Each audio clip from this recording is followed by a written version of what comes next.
Right guys, welcome back to the channel. If you're new, my name is Bobby. Guys, super viral topic at the moment, the red heifer. Israel wants to allegedly sacrifice a red cow to bring forth Armageddon.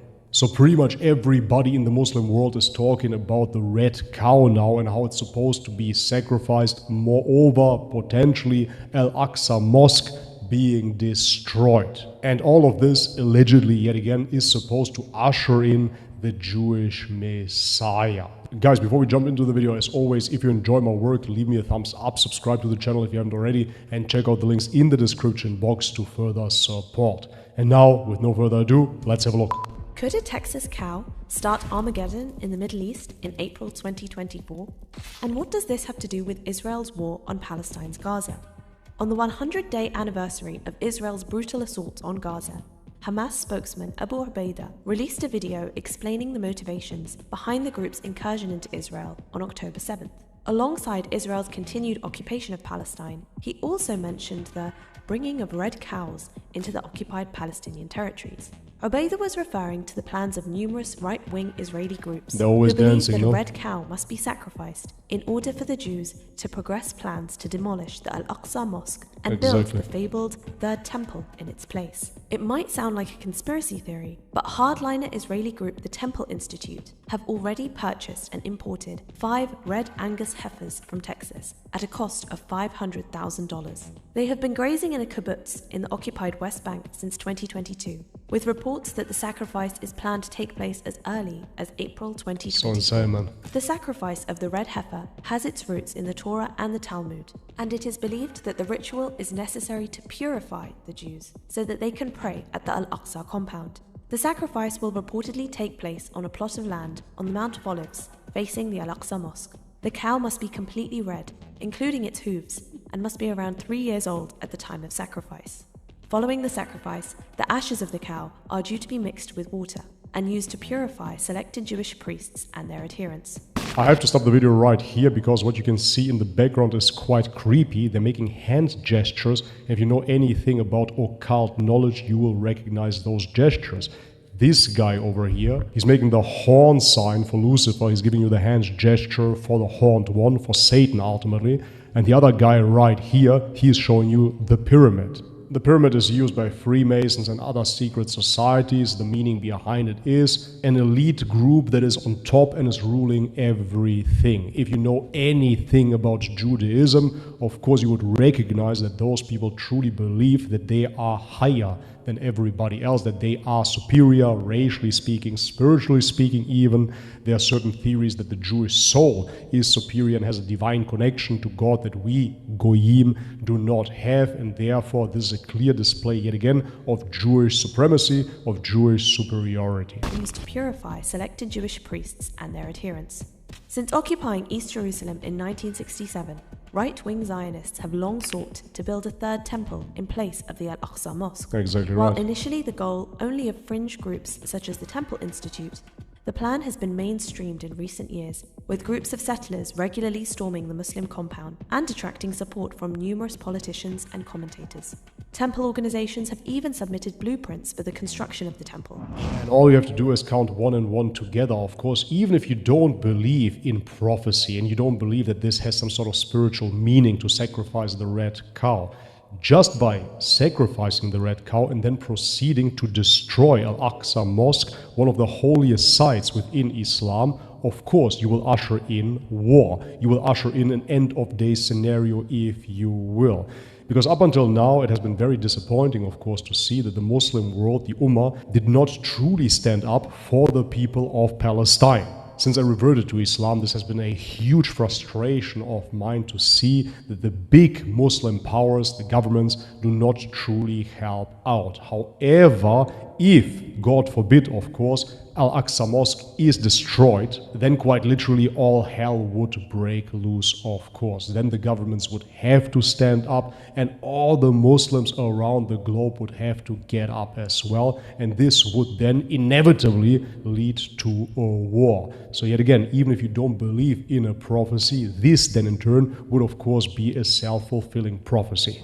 Compared to the ornaments it will hold. Last year, during the month of Ramadan, a Temple Movement activist was arrested after he and a group of Jewish extremists attempted to bring a goat into the Al-Aqsa compound for a ritual sacrifice.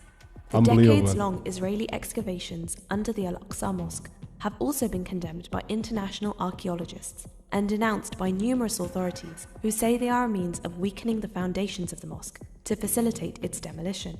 If Israel were to attempt to demolish the Al-Aqsa Mosque, the third holiest site in Islam, it would trigger outrage across the Arab and Muslim world. Of course. However, even if these right-wing Jewish groups are unable to proceed with the demolition, many fear that the sacrifice itself could embolden Jewish extremists to occupy the mosque and further restrict the rights of Palestinians to access the holy site. Alright, this was somewhat of a mainstream report, if you will. This came from TRT World. Now we're going to check out the Merciful Servant for deeper insight.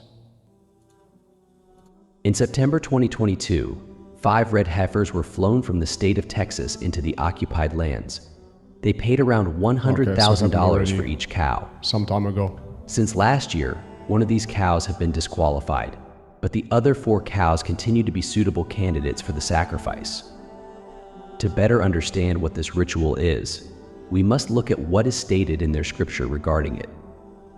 In the book of Numbers chapter 19, it is stated that, "And the Lord spoke to Moses and to Aaron, saying, This is the ordinance of the law which the Lord has commanded, saying, Speak to the children of Israel, that they bring you a red heifer without spot, wherein is no blemish, and upon which never came yoke. Yes. And you shall give her to Eleazar the priest, that he may bring her forth without the camp. And one shall slay her before his face, and Eleazar the priest shall take of her blood with his finger, and sprinkle of her blood directly before the tabernacle of the congregation 7 times. And one shall burn the heifer in his sight, her skin and her flesh, and her blood with her dung shall he burn. And the priest shall take cedar wood and hyssop and scarlet, and cast it into the midst of the burning of the heifer." That's so hilarious. A little side tangent here, but I have to think about Christians and how they proclaim, oh, we're in continuity with the Old Testament. Yeah, are you truly? The Old Testament is obviously Jewish. So the Jews continue with this type of animal sacrifice to this very day. The Christians, on the other hand, do not. They say this has been abolished. But the Jews, the people that received that scripture or altered that scripture, depending on which view you take, they're still adhering to that animal sacrifice. So you would assume, of course, that the people that have ownership of those scriptures ultimately would know what continuity in that sense means. However, yet again, if you really want to be in continuity with that scripture, you should keep on sacrificing animals at the altar.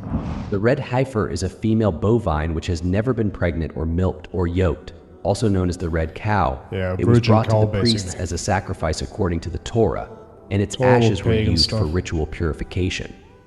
According to their rabbis, since the time of Moses, only 9 red heifers have been sacrificed. The last time one was sacrificed was just before the Second Temple was destroyed by the Romans, on the Mount of Olives opposite to the Temple Mount. According to their rabbis, when the 10th cow is to be sacrificed, they will enter into the age of Dajjal. Is but that to what they them, said? He will be their awaited Messiah. Yeah, exactly. They wouldn't call the him Temple Dajjal. Institute is preparing for this event to take place soon. After the sacrifice takes place, you will see an unprovoked attack against Al-Aqsa like never before.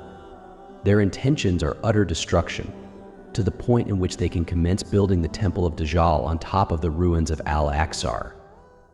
They believe once the 3rd temple is completed, it will speed up the coming of their Messiah, known to Muslims as the Dajjal, who will deceive the entire world, except those who have true faith in their Creator. The true believers will see through the deception and lies and will not be manipulated. It is clear that the end times are getting closer, and the solution is to connect with our Creator unlike ever before. Once the connection is established, the guidance will come from the source of all guidance. Inshallah.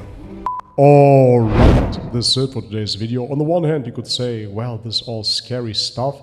We will see if all of this will happen first and foremost. But if it does, I personally am truly at peace with it. Because as a believer, I believe in the end times. And looking around, I really wonder how more degenerate the world can become. I don't think we have much more room left for further devolution into obscurity. Humans are as lost and ungrateful as ever. This truly is reminiscent of the stories of Sodom and Gomorrah. Therefore, if this is supposed to be the end times, I don't want to sound all doom and gloom, but I'm actually quite welcoming of it. I mean, honestly, think about it. If we're truly in the last chapter, so to speak, if we truly made it until the end of days, what a great honor that is. Anyways, before I leave you guys, I want to show you one banner that has been posted by a Jewish right-wing party, and they are calling as well for the destruction of the dome, apparently. So the way that this looks like, it's not about the total destruction of Al-Aqsa Mosque, but nevertheless, it is about the destruction of the dome, and this here, of course, could further escalate tensions and ultimately lead to the destruction of Al-Aqsa. But be that as it may, ultimately those are the plans of the Zionists, and we all know they planned and Allah planned as well, and Allah is the best of planners.